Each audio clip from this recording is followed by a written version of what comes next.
Nga pala, paparto pala tayo dito, Uyang Gorin. Senaryo ba? Action pack senaryo dito sa Uyang Gorin area. Kaya si ate, nakabidyoke. Wala ka daw bumibili. Bidyoke na lang. Yan na talaga ang espiritu ng mga Pilipino. Like, napaka-resilience natin. Walang benta, walang bumibili. Wala ang problema. Basta may microphone, sige, maging masaya pa rin, tayo ikakanta. Ito yung mga tao dito ngayon, back to normal na talaga mga hagala kasi nga wala na nga pandemic. Although merong Nipah virus na nagsikalat ngayon sa India. Sana hindi makarating sa Pilipinas, o kahit sa ibang parte ng mundo. Sana doon pa nasa kanilang lugar ay ma-contain na nila yung epidemia ba tawag dyan? Kasi di pa pag national lang is epidemia, pag international is pandemia. Ito yung itsura, isisisi. So, Uyang Gorin or Ramon Magsaysay Avenue. So, kumbaga parang update, Ramon Magsaysay Avenue. Kumusta na nga ba? Sige, ganito na lang, title natin dito for today's video or topic or content. Kumusta na nga ba ang Ramon Magsaysay Avenue? Ngayong back to normal na ang lahat sa Davao. Balik eskwela, balik trabaho, balik negosyo.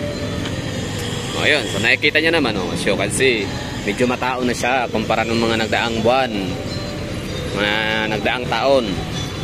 Mas matao, mas maraming estudyante, maraming naglalakad-lakad, normal ba? Kumbaga, yung flow, yung daloy ng pera, ang mga magulang nagtatrabaho para may kikitaing pera para pangtustos sa pag-aaral ng mga anak nila.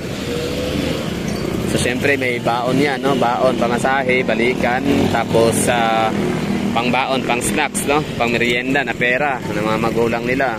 So syempre, mula sa kinikitang pera ng mga magulang punta sa mga bata, mga kabataan, sa mga anak, mamamasahe yan sila sa mga jeep, sa padjak, sa tricycle, kung ano man ang mode of transportation nila. So syempre kikita ulit yung mga driver. Tapos maliban sa mga driver na kikita doon sa perang binibigay ng mga magulang ng mga estudyante, ay itong mga nagtitinda ng mga quick, mga street foods, mga snackan sa kantin, kikita yung mga yon. So yung mga nagtitinda, mga kumikita lang yung mga nagtitinda sa kantin, sa mga street foods, yung mga nagpapadjak driver, mga jeepney driver, lahat ng mga namamasada, so kikita yun sila mula sa estudyante. Maladagdagan yung kita, kumbaga ba, kasi hindi sapat na empleyado lang, kulang yung kikitain nila. Iba pa rin talaga kapag may mga estudyante. So ngayon, kikita yung mga driver, kikita yung mga street vendors. So ngayon, meron silang pang-uwing pera ulit sa pamilya. Yung pamilya, yung inauwi na lang pera sa kanilang pamilya, may mga anak din yung mga yon. So pamilyado at may bibigyan din ng mga pambaon. So ganoon lang, So yung circulation ng pera sa Pilipinas ay normal na.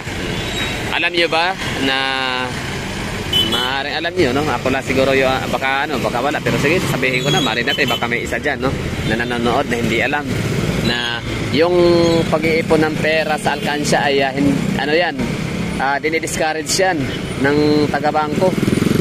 Oo, ng taga-central Bangko Sentral ng Pilipinas, dinidiscourage yan na wag kasi walang interest yan, bumababa yung value nung nasa piggy bank ninyo. Walang interest. At least sa bangko, merong 1 year, annual, 1% annual interest, 1% ba? Diba? Tama, So, merong interest kahit napakaliit, although logi pa rin naman kasi mas mabilis ang inflation kumpara sa kasi sa interest yearly, diba? Yearly, magkano yung ilang persyento yung pagtaas ng mga value ng mga bilihin, diba? So, bumababa yung purchasing power ng ating pera na itinago sa bangko, kaya pero mas okay na yun kumpara sa tinatago natin sa piggy bank. Kasi hindi yan sila kumikita, hindi yan sila nag-i-interest. So, ayun, kasi ang purpose nun, bakit dinidiscourage ng taga-Bangko Sentral? Para ang pera ay masisirculate. For example, itong mga barya-barya, yung mga sentimos, yung mga 25 cents, mga piso, dapat talaga yan, ginagastos yan araw-araw. Kailangan, ginagawa yan para pang circulate. Kasi kung hindi yan magsisirculate, basta siya, Parang essential din siya ba, no? Parang blood flow din siya. Pero wala, no, hindi ako, wala lang, yun lang yung yan lang ang napakakonting kaalaman ko about sa mga ganyang mga bagay. Kaya circulation lang yan. Kaya may mga lugar, ito, for example since ako nga naman talaga ay kung saan-saan lang na napunta talaga sa Pilipinas, pansin ko talaga ang mga lugar na napupuntahan ko kung saan ang mga tao ay walang ibang ginagawa kundi mga kuripot, todo hawak, todo yung kanya-kanyang hawak sa pera, yung ayaw talaga magbitaw, ayaw gumastos. For example, meron akong sasabihin na hindi ko na lang siguro banggitin yung probinsya, pero sabihin Davao Region, merong lugar sa Davao Region na Davao Region pa rin siya, siya, kasama siya sa Region 11. Yung lugar nila, ang mahal ng mga bilihin nila, like ang mahal ng mga produkto, mga kamatis, yung mga lang naman dapat mga kamatis, yung pwede ipang tanim ba sa sa likod bahay, kasi bukid naman yung lugar nila, taga totoo probinsya, pero iwan ko ba ba't ang mahal? Kasi yun pala, hindi sila nagtatanim, parang ang tamad nila magtanim. Iwan ko ba kung tamad ba o wala silang trip talaga nilang hindi magtanim, no? Wala silang pake. So ngayon, namimili pala sila ng ng mga prutas, gulay, mga bawang, sibuyas, mga kamatis. Dito pa talaga galing sa Davao. So binabiyahe lang ilang oras yon, matagal, like malayo, tapos mga gastos ng gasolina, mga expenses na marami. Kaya pagdating doon sa lugar na napakamahal na. So yung mga tao hindi namimili doon. Kumbaga parang lahat kanya-kanyang bili ng mga groceries sa Davao. Sa Davao talaga sila namimili. Like, alam mo yun, kumbaga parang namamatay yung matamlay, mahina yung kanilang local market kasi ang mga local mismo doon hindi namimili. Oo, bumibili sila sa Davao, Tagum, o saan pa mga malaking lugar na madadaanan nila. So yun nga, Tagum tsaka Davao. Kasi yun, parang pinaka-accessible nila yun Kasi tinatanong ko yun ba't ganun? Kasi yun, kumbaga parang nakausap ko yung kanila taga MPDO. MPDO is a Municipal Planning Development Office patawag doon, basta nakausap ko, bakit ganun? Ba't parang ang yaman naman sana ng lugar nyo, pero bakit nasa pa rin kayo? Nasa third income class municipality. Ayun nga, sumahina nga yung kanilang commercial market nila sa local. Kasi walang namimili. Hindi sila namimili ng okay-okay sa kanilang lugar kasi ang mga tao binibili branded sa Davao or Tagum. Hindi sila tumatangkilik ba, Hindi nila sinusuportahan ang kanilang mga produktong lokal. Kaya sa lugar na yon ang mga mahihirap, lalong maghihirap kasi sila yung walang access sa Davao, wala silang access sa Tagum.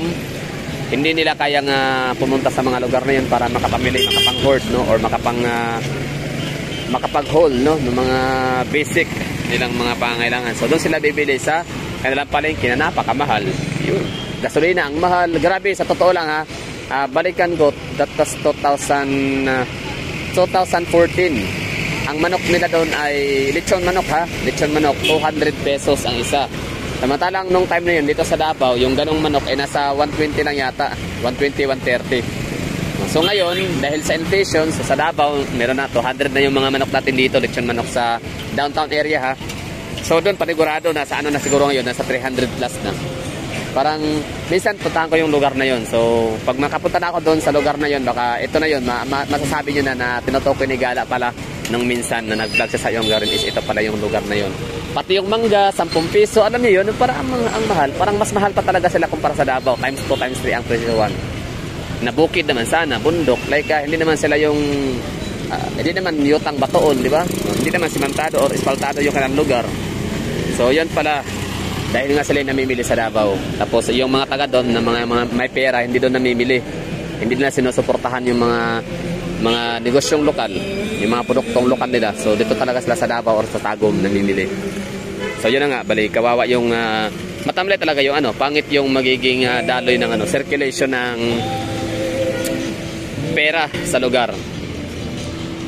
Kasi mag-iipon sila ng pera pag meron na silang maraming income galing sa kanilang mga produkto, palay, nyog o kung ano pa man.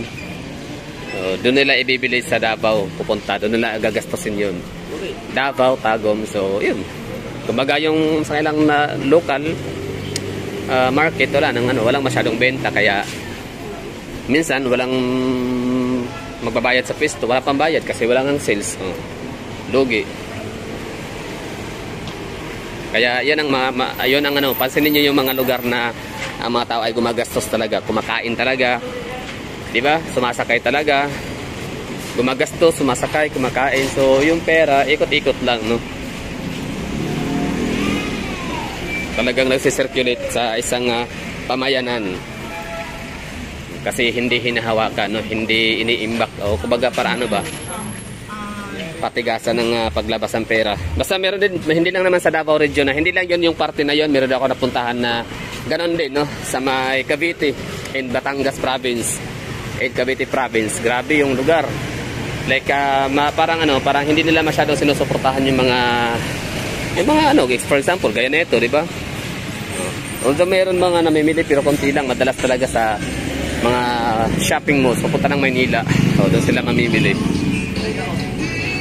Pati yung mga transportasyon nila, no? Hindi sila sumasakay. Ang hirap. Meron nga lugar Magallanes, Cavite. Municipality of Magallanes, Cavite Province. Ang mahal nung ano doon, 350 ang pinakamura. Isang ano yan, isang sakay lang yun ng tricycle. So ngayon, sabi ko, hindi naman to tourist spots ang lugar. Hindi naman sila Bohol, hindi naman sila Cebu, hindi naman sila Boracay or Palawan, no? Para magkaroon ng ganong kamahal na pamasahe. Yan pala ang rason. Walang masyadong sumasakay. Hindi naglalabas ang mga tao kasi nga mahal. Para iwan ko, ba't hindi sila nagre-regulate talaga doon ng ano, ng tamang pamasahe lang. Kaya wala masyadong lumalabas. Kung may lalabas man, ayun, umuutang na lang ng ano, mga motor kasi mas makatipid pa sila. Kaya yung lugar nila parang ano, nagiging isolated tuloy. Hindi sila isla pero dinaig pa nila yung Isla Nuwa na walang masyadong nagpupuntahan ng mga tao. Pero sana silang pinopromote doon ano, na parang tawag ito, yung Botanical Park, basta maganda. Camping area pero wala masyadong magpupuntahan kasi nga ang mahal, napakamahal ng pamasahe. So yun na siguro mga hagala, thank you for watching. Naipakita ko lang sa inyo yung ano, yung ating yung Dorin, no, yung ating Ramon Magsaysay Avenue, Davao City, na masasabi ko na back to normal na. Nakakatuwa lang tignan talaga, no. Naka-happy na normal na tayo dito sa Davao. Hindi nakakaya dati na matamlay. Bye bye.